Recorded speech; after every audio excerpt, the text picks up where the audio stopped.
A workers' council is a form of political and economic organization in which a single place of work or enterprise, such as a factory, school, or farm, is controlled collectively by the workers of that workplace, through the core principle of temporary and instantly revocable delegates. In a system with temporary and instantly revocable delegates, workers decide on what their agenda is and what the needs are. They also mandate a temporary delegate to divulge and pursue them. The temporary delegates are elected among the workers themselves, can be instantly revoked if they betray the mandate, and are supposed to change frequently. There are no managers, and all decision power and organization is based on the delegate system. On a larger scale, a group of delegates may in turn elect a delegate in a higher position to pursue the mandate, and so on, until the top delegates are running the industrial system of a state. In such a system, decision power rises from bottom to top from the agendas of the workers themselves, and there is no decision imposition from the top, as would happen in the case of a power seizure by a bureaucratic layer that is immune to instant revocation.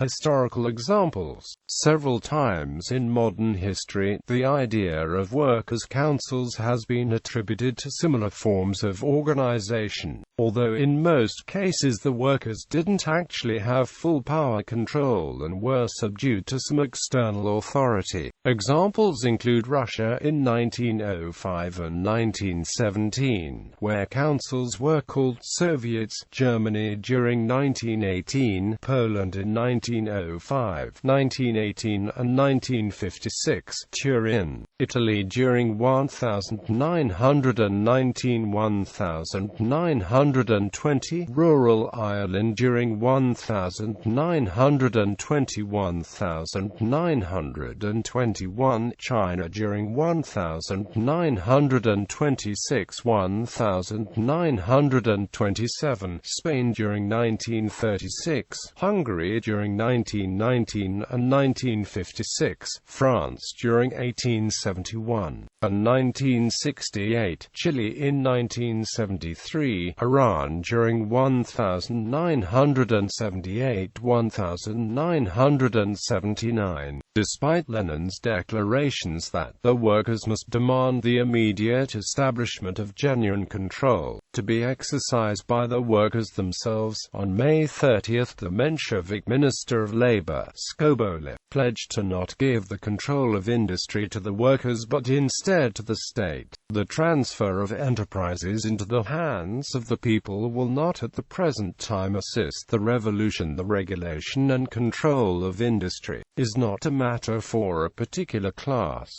It is a task for the state. Upon the individual class, especially the working class, lies the responsibility for helping the state in its organizational work. Organization details. In the workers' councils organized as part of the 1918 German Revolution, factory organizations, such as the General Workers' Union of Germany, formed the basis for organizing region-wide councils. The council communists in the Communist Workers' Party of Germany advocated organizing on the basis of places of work, not trades, and to establish a national federation of works committees.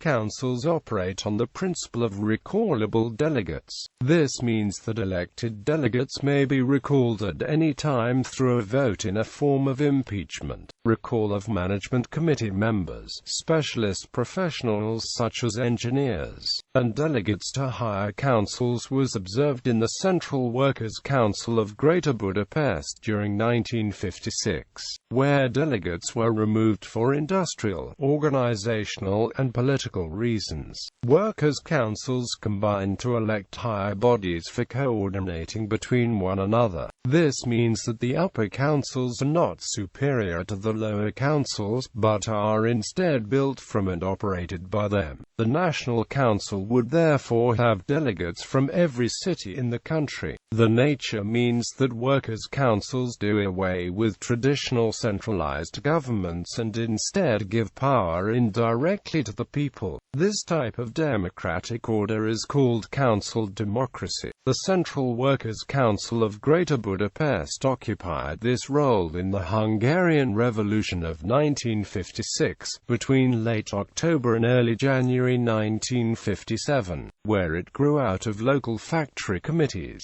councils against unions and Stalinists. A workers' council is a deliberative assembly, composed of working-class members, intended to institute workers' self-management or workers' control. Unlike a trade union, in a workers' council the workers are assumed to be in actual control of the workplace, rather than merely negotiating with employers through collective bargaining. They are a form of workplace democracy. Many Marxists and most anarchists believe that workers' councils embody the fundamental principles of socialism, such as workers' control over production and distribution. Indeed, some have described this as socialism from below, which they can't oppose against what they see as socialism from above, endorsed by Stalinism and Maoism. According to this view, socialism from above is carried out by a centralized state run by an elite bureaucratic apparatus, whereas socialism from below represents the self-administration and self-rule of the working class. Some left communists and anarchists support a council-based society, believing that only the workers themselves can spark a revolution, and so, workers' councils will be the foundation of the revolution. There are also Leninists who advocate a council-based society, but maintain that workers' councils cannot carry out a revolution without the leadership of a vanguard party. During May 1968, the Situationists, against the unions and the Communist Party that were starting to side with the de Gaulle government to contain the revolt, called for the formation of workers' councils to take control of the factories, expelling union leaders and left-wing bureaucrats, in order to keep the power in the hands of the workers with direct democracy.